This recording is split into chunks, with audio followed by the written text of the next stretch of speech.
دوستو یاد رکھنا، تگڑا اور مضبوط جوان پتہ کون ہوتا ہے؟ جس کی نظریں پوری طرح اس کے کنٹرول میں ہوں. یہ علامت جوانی ہے. جس آدمی کا پوری طرح، دو لوگ دنیا میں کبھی کوئی کارنامہ سر انجام نہیں دے سکتے، ایک جو حرام کھاتا ہو، ایک جس کی نظر ناپاک ہو. محمد بن قاسم جب یہاں آئے تھے نا تو ایک دن بڑے پریشان تھے، تو ایک بزرگ کہنے لگے آپ کیوں پریشان ہیں؟ کہنے لگے راجہ دہر سے مقابلہ ہے اور ہماری فوج تو سندھ کے رستے بھی نہیں جانتی، زبان بھی نہیں جانتی، لڑیں گے کیسے؟ 2-4 دن کے بعد ان بزرگوں کی دوبارہ محمد بن قاسم سے ملاقات ہوئی تو بڑے خوش تھے. کہا اب آپ کیوں خوش ہیں؟ کہنے لگے وہ میرا مقابلہ نہیں کر سکتا، میں نے تحقیق کر لی ہے. کہا کیوں؟ کہنے لگے نظر کا گندہ ہے، اور جو نظر کے گندے ہوتے ہیں وہ میدانوں میں ٹھہرا نہیں کرتے. میدان کے لیے نکلنے کے لیے پاک جوانی کی ضرورت ہوتی، تطہیر مزاج ہونا ضروری ہوتا ہے، پاکیزہ افکار اور سچی اور سچی ستھری سوچوں کا ہونا ضروری ہوتا ہے. اس لیے فرمایا کہ میرا مقابلہ نہیں کر سکتا. حضرت عبداللہ بن حذافہ کمرے میں تھے تو وزیر کی بیٹی اندر سجی سنوری پہنچ گئی. جیسے ہی آپ نے اس کفر کی چال کو دیکھا تو تیمم کر کے نفل شروع کیے. وہ ساری رات بیٹھی رہی، رب کا بندہ ساری رات عبادت کرتا رہا. عبادت بڑا سہارا ہے، مصلی بڑا سہارا ہے اللہ کے بندوں. صبح دروازہ کھولا، وزیر نے اپنی بچی سے پوچھنا چاہتا تھا رزلٹ کیا نکلا، تو وہ کہنے لگی پیچھے ہٹ جا، اب تیرا میرا تعلق کوئی نہیں، میں نے نبی پاک کا کلمہ پڑھ لیا. اس نے کہا میں نے بھی زمانہ دیکھا ہے، پر یہ کیا لوگ ہیں، کستوری کے بنے ہوئے، سندل سے دھلے ہوئے، کہ میں ساری رات کمرے میں رہی اور 100 اور 1000 آدمی جس جوان کا مقابلہ نہ کر سکے، اتنا طاقتور جوان کمرے میں رہا اور اس نے نظر اٹھا کے نہ دیکھا. او کچا رنگے للاری والا جڑا چڑھدا تے لیندا رہندا ہے، اے عشق تیرے دا رنگ محمد چڑھیا پھر نہیں لیندا. میں کہا ایک دفعہ نظر اٹھا کے نہیں دیکھا، کمال ہو گئی. اتنے بڑے لوگ، اتنی بڑی سعادت مندی، فیروز بختی، معاملہ فہمی حد ہو گئی. اللہ اکبر. دوستو بادشاہ جب پوری طرح ہار گیا نا، اس نے کہا مار دو. تیل گرم کیا ایک کڑاہی میں، اور جب آپ کو اس میں ڈالنے لگے تو آپ کی آنکھوں میں آنسو آ گئے. بادشاہ کا خیال ہوا شاید نرم ہو گئے ہیں. کہنے لگا روئے کیوں؟ فرمانے لگے سوچتا ہوں جان ہی ایک ہے، کتنا مزہ ہے اس کی راہ میں جان دینے کا، کتنی لذت ہے اس کے نام پر مرنے میں، کتنا لطف ہے.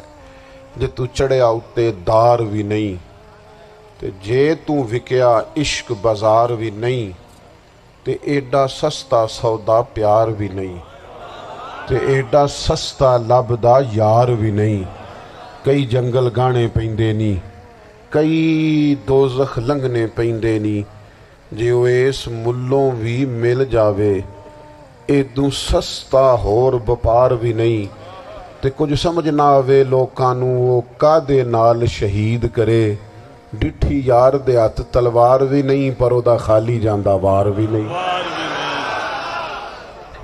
کہنے لگے ایک جان ہے نا، تو دل کرتا ہے ہزاروں ہوتی تو ایک ایک کر کے محبوب کے نام پہ قربان کرتا، جب میرے پاس ہے ہی ایک، کروں کیا؟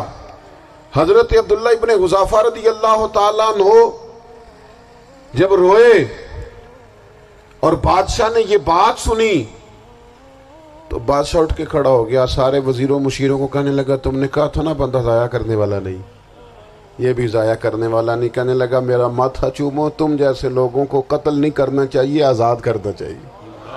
عزیز اپنی زندگی سے نا یہ بہت زیادہ ہرس، ہوس، طمع، اور یہ کسی بات کی بھی ہو، ہرس صرف پیسوں کی نہیں ہوتی ہے، شہرت کی بھی ہوتی ہے.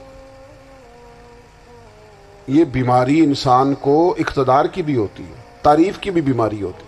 یہ سارے نقص ہوتے ہیں لوگوں کو، اور معاذ اللہ بعض جبوں کبوں کے اندر بھی ہوتے ہیں، وہاں بھی پنپتے ہیں. اپنی زندگی جب تک اس سادگی میں نہیں لاؤ گے جو رسول پاک نے عطا فرمائی ہے، جب لوگ آسانیوں میں پوری طرح الجھ گئے تو پھر وہ دور ہوئے اور کفر چڑھ گیا۔ دوسری بات، اللہ کے محبوب صلی اللہ تعالی علیہ وسلم کی محبت ہم سے تقاضا کرتی ہے کہ ہم اس مشن کے لیے کام کریں جس مشن کے لیے رسول پاک نے کام فرمایا ہے۔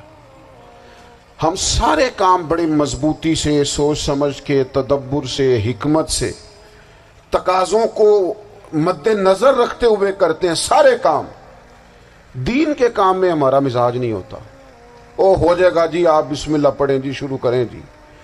آپ تقاضوں کو سمجھیں، چیزوں کو دبائیں نہیں، چیزوں پر غور کریں۔ کسی کے ذہن کی سطح پر سوال ابھرتا ہے، اس کا تسلی بخش جواب دیں۔ اپنی زندگی میں دین کے کام کے لیے اپنے آپ کو وقف کریں، اور دین کے کام کے بہت سارے پہلو ہیں۔ ہزاروں لوگوں کو قرآن پاک ٹھیک پڑھنا نہیں آتا، ہزارہ لوگ ہیں جو قرآن مجید کے مطالب سے آگاہ نہیں ہیں،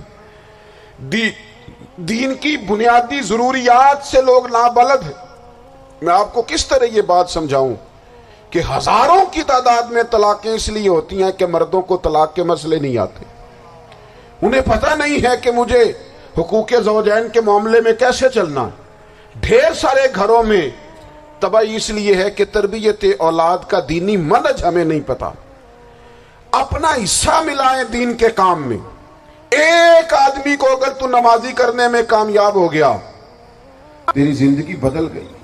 وہ دین بیزار لوگ جو ہمارے بیچ بیٹھ کے ہماری نوجوان نسل کو پگڑی اور داڑھی کا نام لے کے بنیادی طور پر دین سے دور کرتے، ایسے نوجوانوں کو دین کا پیغام محبت دے کر دین کے قریب کرنا ہماری ڈیوٹیوں کا حصہ ہے۔ ہمیں ذمہ داری کا احساس کرنا پڑے گا، ہمیں یہ خاص قدم اٹھانا پڑے گا، توجہ دینی پڑے گی۔ مساجد، مدارس، میں آپ سے عرض کروں، اتنی ڈٹ کے مخالفت ہوتی ہے نا مدرسوں کی، اتنی ڈٹ کے۔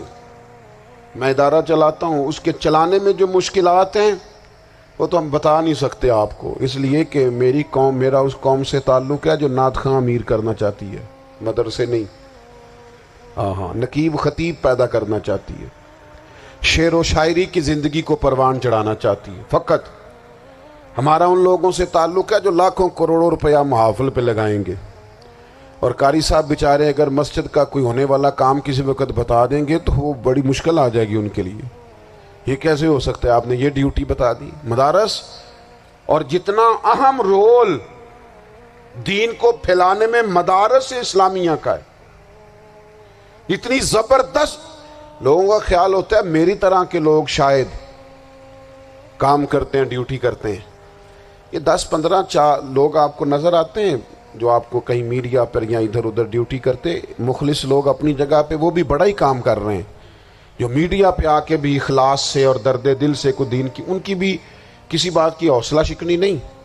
لیکن ہزارہ اساتذہ جو مدارس میں بیٹھ کے پڑھاتے ہیں، جنہوں نے وہ سارے لوگ تیار، آپ سمجھ نہیں سکتے کتنا بڑا کام۔